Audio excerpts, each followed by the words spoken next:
belajar yakin kepada Allah ini nggak bisa sekaligus, bertahap. Bahkan bisa dibilang ini kayak proyek seumur hidup kita ya. Karena iman kita yang belum sempurna aja udah yazidu wa yanqus. Yazid mungkin cuma 1%, yanqusnya 50% gitu ya. Padahal iman baru 30%, jadi minus. Giliran ada masalah kayak nyalah-nyalahin Allah, meragukan kebesaran Allah, mulai mempertanyakan ketentuan Allah, sehingga kita cas lagi seminggu sekali, ngecas. Mudah-mudahan charging iman di dalam tongkrongan kita ini jadi fast charging, jadi cepat naikin iman kita kepada Allah. Karena memang akad kita dengan Allah itu adanya di sini. Kalau di sininya belum beres, masih ada ragu, berarti kita nggak punya akad apa-apa dengan Allah. Dan kalau nggak punya akad apa-apa dengan Allah, kita nggak bisa minta apapun kepada Allah. Nah, kita juga nggak percaya sama Allah, terus mau minta apa? Makin kuat imannya, makin kuat bondingnya dengan Allah, makin besar keajaiban dan kejutan yang Allah kasih dalam hidup kita. Iman level para anbiya, nanti munculnya mukjizat. Iman level para solihin, munculnya karomah. Iman level kita kalau yakin muncul maunah. Kalau imannya masih labil dan lebih sering ragunya daripada yakin, berarti kita nggak punya MOU apapun dengan Allah Subhanahu Wa Taala. Sehingga kalau nggak punya MOU, nggak akan berlaku janji makhraja rizki min haitsu la yahtasib yaj'al lahu min amrihi yusra. Itu kan hanya berlaku buat siapa? Orang yang yakin kan? Wa may yattaqillah yaj'al lahu makhraja wa yarzuqhu min haitsu la yahtasib. Wa may yattaqillah yaj'al lahu min amrihi yusra. Wa may yattaqillah yukaffir anhu sayyi'atihi wa yu'zim lahu ajra. Jadi cuman kalau kita takwa kepada Allah, dan salah satu di antara makna takwa iman. Karena takwa ini judul besar. Kalau di breakdown, akarnya adalah iman, pohonnya adalah taat, buahnya adalah rahmat, ampunan, kebaikan, banyak buahnya. Tapi akarnya iman.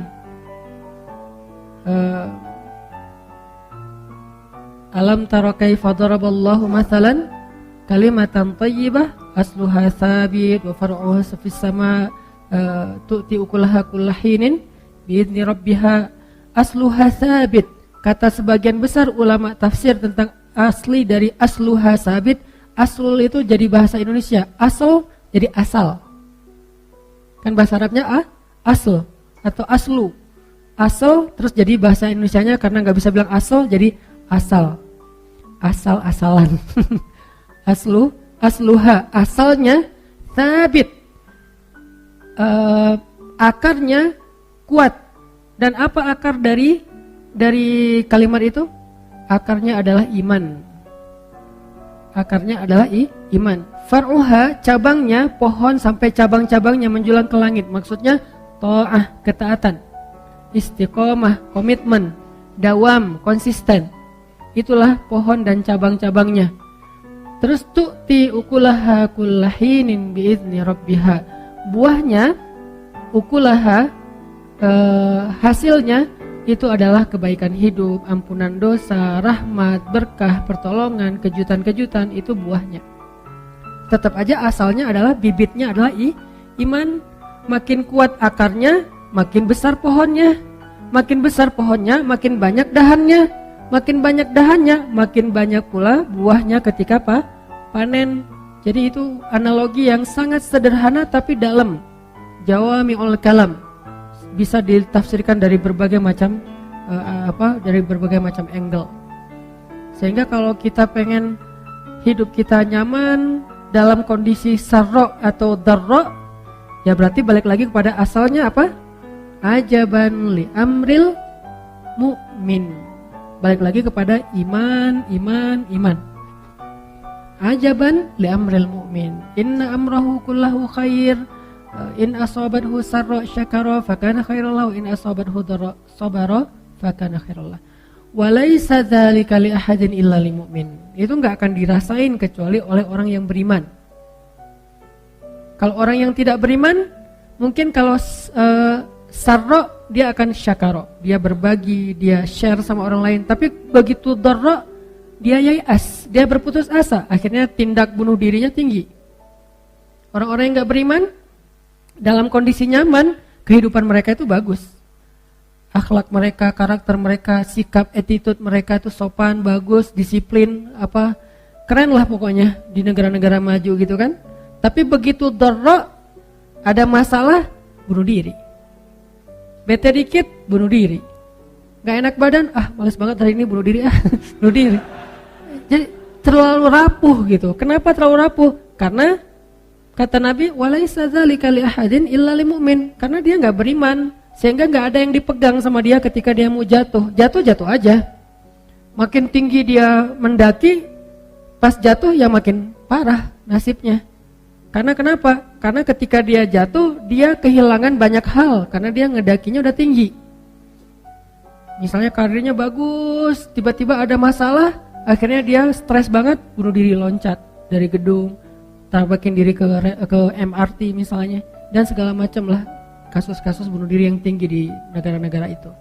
Kenapa? Walaisa dzalika li ahadin illa li mu'min. Kalau kita juga kayak gitu, walaupun kita ngakunya orang mukmin, wa ma hum bimu'minin fi qulubihim marad, ada masalah di hati mereka. Masalah apa? Raib, keraguan. Masalah apa? Syak, gak yakin sama Allah Subhanahu wa ta'ala. Atau masalah apa? Adzannina billahi dhanna saw, berburuk sangka kepada Allah Subhanahu wa ta'ala. Nauzubillah min dzalik. Sehingga kita cas lagi iman. Dan dengan analogi-analogi yang tadi saya sebutin. Di antara analoginya misalnya, kalau kita datang ke sebuah smart city, kita merasa nyaman. Satu, gak khawatir kesasar. Kenapa kalau di smart planet kita gak merasa nyaman? Bukankah bumi ini smart planet dibandingkan dengan planet-planet yang lain? Kenapa? Karena Allah sudah membuat sistem di bumi ini udah paling smart, udah ketimbang dengan planet yang lain. Kalau misalnya kita diberikan kesempatan tinggal di planet yang lain, kita bakalan lebih effortnya tuh habis-habisan. Mungkin gak akan survive. Kenapa? Karena bukan smart planet. Bumi ini smart planet satu-satunya mungkin di jagat raya yang luar biasa besarnya ini. Dan Allah tempatkan kita di sebuah smart planet yang udah disediakan segala macam, sistemnya tuh udah keren banget. Semuanya jadi mudah buat kita, kan mudah banget kan? Berjalanlah kalian di muka bumi, carilah karunia Allah dan segala macam. Allah mudahkan untuk kalian. Tidak ada satupun hewan melata yang jalan pakai perut kecuali Allahi rizquha, Allah yang menjamin rezekinya. Berarti kan sistem kehidupan di planet kita itu udah paling smart. Kalau di smart city aja yang dibikin sistemnya oleh manusia kita tenang. Kenapa? Karena udah smart, gak mungkin kesasar dong. Petunjuknya tuh kadang-kadang kita bisa, kalau kita pakai SIM internasional, kita bisa nyetir tanpa merasa khawatir kesasar karena petunjuk arah lalu lintasnya itu udah jelas banget. Nyetir aja sendiri di luar negeri. Yang penting SIM-nya SIM internasional, misalnya di beberapa negara yang masih menggunakan SIM internasional. Jalan, kenapa kok nggak khawatir kesasar? Pertama udah ada smartphone. Kedua tinggalnya di smart city. Ketiga orang yang ada di sana semuanya smart citizen. Yang kalau kita nanya mereka ngejelasin dengan baik, dengan senyum, dengan ramah, humble. Smartphone, smart city, smart citizen, smart car lagi kadang. Di situ udah ada, nggak usah pakai smartphone, kalau habis baterai udah ada di situ juga Google Map-nya. Dan mobilnya juga udah disetting, nggak boleh lebih dari 80 km per jam. Kalau kecepatan dia pasti akan stabil sendiri.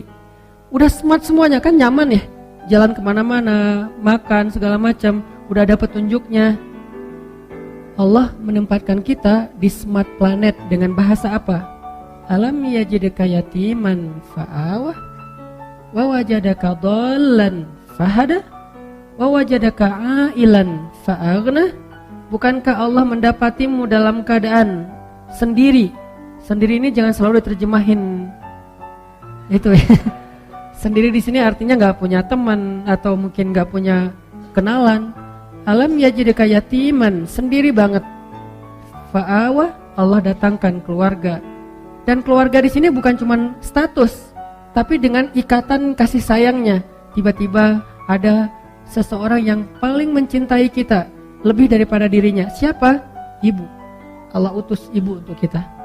Allah utus ayah untuk kita. Allah utus keluarga untuk kita. Allah utus pasangan untuk kita. Bertahap. Pertama ibu dulu. Kemudian ayah. Kemudian sahabat dari geng SD atau TK, SD, SMP, SMA. Kan itu geng kita banget tuh. Yang sama kita tuh udah akrab banget, baik banget, setia banget. Kadang-kadang ribut sedikit tapi kesetiaannya luar biasa. Kadang-kadang mereka berkorban untuk kita. Fa'awa. Dan nanti lebih keren lagi dikasih pasangan halal. Fa'awa. Bukankah Allah yang mendatangkan mereka satu persatu? Bahkan kadang-kadang cara-cara Allah mendatangkan itu ajaib banget. Cerita-cerita orang yang ketemu dengan jodohnya, dengan pasangan halalnya kan luar biasa ya. Fa'awa. Lalu didatangkan anak. Sehingga apa? Ketika kita tua, anak kita yang akan merawat kita. Ketika kita masih kecil, ibu kita yang merawat kita. Jadi tetap aja ada fa'awa, fa'awa, fa'awa di awal, fa'awa di tengah, fa'awa di akhir. Terus saja kayak gitu. Jadi kalau kita benar-benar berakad dengan Allah kayak gitu teman-teman, kayak fairnya kita berakad dengan manusia, apa sih masalah hidup kita? Baru berlaku ajaban li amril mu'min. Orang mukmin itu seru hidupnya tuh, santai, woles, gak ada masalah. Ada masalah? Ya Allah, ada masalah nih. Gimana dong ya Allah, bantuin dong. Langsung ditolong sama Allah. Tapi kita ngomong ke Allah tuh dengan ragu sih masalahnya. Ibarat kartu ATM, udah banyak baret-baretnya. Jadi kita gesek, Pak ini gak berlaku. Oh ya udah ganti lagi yang lain, ganti lagi sampai satu kotak kartu gak ada yang berlaku. Soalnya bukan kartu ATM yang kita kasih, kartu Game Master, gak akan keluar duit. Jadi iman kita tuh masih belum ATM, belum ada saldonya. Kartu sih, tapi bukan saldo isinya. Cuman untuk bisa main doang. Jadi coba kita bangun istafti qalbak. Bertanya ke hati kita masing-masing. Dan itu yang dikuatin. Di sini yang dikuatkan. Ada yang pertama mungkin masih kayak sekedar silver, terus naik lagi derajatnya jadi gold, naik lagi jadi platinum, jadi VIP, jadi preferred, jadi apalah kayak gitu-gitu. Bukankah itu selalu berlaku di dalam transaksi dengan manusia dan dengan Allah juga kayak gitu. Lahum darajatun inda rabbihim. Mereka tuh punya level di sisi Allah. Siapa? Mukmin di Al-Anfal. Lahum darajatun. Mereka punya level. Ada yang levelnya cuma silver. Tabungannya sekian, bisa ditarik dalam sehari cuma sekian. Ada yang levelnya mungkin di bawah silver, simpedes misalnya. Narik gak bisa di ATM, harus ke bank gitu, ngantri dulu. Ada yang di atasnya yang gold, bisa ditarik 100 juta sehari. Ada yang di atasnya yang mungkin platinum, bisa ditarik sekian ratus juta sehari. Ada yang levelnya udah preferred atau VIP banget, yang kalau kita datang ke bank itu dia nggak perlu ngantri, langsung masuk ke atas, ketemu dengan customer service-nya, disediain makanan, minuman, kita ngobrol seperti teman, terus dimudahin semua urusan kita. Lahum darajatun. Mereka bertingkat-tingkat di sisi Allah, berlevel-level. Dan level itu ditentukannya di sini. Bukan berapa, tapi apa yang kita rasain dalam hati kita. Dan kita bisa ngukur diri kita sendiri deh. Dari hal-hal kecil dulu. Tenang gak kalau ada masalah? Udah serahin aja sama Allah. Serahin aja sama Allah. Segitu. Dan dimulai dari hal-hal kecil. Bismillah ketika kita jalan. Kalau kehilangan sesuatu, wah mau diganti sama Allah dengan yang lebih baik. Wah kesempatan nih. Allahumma ajurni fi musibati wa khluf li khairan minha. Allah sayang banget sama hamba kayak gini. Pas dapat musibah langsung connect lagi dengan Allah, langsung nge-mention Allah. Kan kayak kita kalau di Instagram tuh ada masalah mention pemerintah gitu kan ya. Mention Pemkot, Pemprov, Presiden, mention at Pak Jokowi misalnya, at Pak Gubernur, at Pak Wali Kota, kan suka gitu kan. Kenapa enggak add Allah dalam bahasa Instagramnya? Kenapa kita enggak nge-mention Allah aja? Ada masalah dikit, ya Allah ada masalah nih dikit, Allah langsung bantu. Seringan itu. Dan Allah tuh enggak pernah, maaf ya lama nih slow respon soalnya DM-nya numpuk. Enggak ada. Emangnya manusia DM-nya numpuk? Manusia yang WA-nya tuh udah banyak banget sampai ribuan sampai enggak kebaca. Enggak, ringan buat Allah. Kullu yaumin huwa fi sya'an. Setiap hari Allah tuh sibuk ngurus kita. Walakin wala ya'uduhu hifdhuhuma, tapi enggak capek, enggak kewalahan. Coba gabung-gabung deh ayat-ayat ini karena sifat dari Al-Qur'an kan saling menjelaskan kan. Kullu yaumin huwa fi sya'an. Setiap hari Allah sibuk, tapi apakah Allah tersibukkan, repot? Enggak. Kata Allah, wala ya'uduhu hifdhuhuma. Allah enggak pernah repot. gak pernah kewalahan menjaga, memelihara langit dan bumi. Simple hidup kita tuh kalau kita believe, trust, keep the faith kepada Allah Subhanahu wa Ta'ala. Ini yang kita tajdid, teman-teman. Mulai dari hal kecil, bismillah, bismillah, bismillah. Nanti ada agak mentok-mentok dikit, hasbiyallah, la haula wala quwata illa billah. Khawatir dikit, datang teman kita, udah gak usah khawatir, ada Allah. Itu bahasa lain dari la tahzan, innallaha ma'ana. Merasa lonely gitu, ma zannuka bisnain, Allahu salisuhuma. Kenapa kamu pikir kita cuma berdua, bukankah Allah yang ketiga? Terus kayak ngerasa nggak ada daya upaya, bilang hasbiyallah, cukup buat saya Allah, la haula wala quwata illa billah. Dan itu benar-benar miracle, kejadian banget dalam hidup kita kalau kita percaya. Passwordnya iman, passwordnya belief, passwordnya sami'na wa ata'na. Kalau itu benar-benar terasa di hati kita, kalimat la haula, kalimat hasbiyallah, kalimat-kalimat iman itu terasa di sini nih, udah tenang aja hidup. La tahzan, ala bidzikrillah tatmainnul qulub. Ini semua yang kita omongin malam ini kalau diteorikan namanya rububiyah. Cuman kita gak usah terjebak dengan istilah, tapi maknanya yang paling penting supaya kita bisa langsung praktek. Semua yang kita omongin rububiyah, pemeliharaan Allah, penjagaan Allah, kepemilikannya milik Allah, segala macam lah dari makna Rabb. Udahkah kita rububiyah kepada Allah? Apakah kita sudah Rabbani atau masih jadi manusia biasa? Kalau cuma jadi manusia, innal insana lafi khusr. Tapi kalau upgrade dari manusia jadi mukmin, illal ladzina amanu qad aflahal mu'minun. Manusia doang rugi, kecuali orang beriman. Beruntunglah orang yang beriman. Mudah-mudahan iman ini kita jaga terus, teman-teman. Kita tingkatkan, kita perbaharui, kita cas supaya kita punya ATM yang levelnya makin naik, sehingga nanti kalau kita butuh apa-apa kita tinggal gesek aja, ya Allah, ya Rabbi, ya Rabbana, ya Ilahi, atau apapun bahasa doa kita, Allah akan berikan keajaiban dalam hidup kita.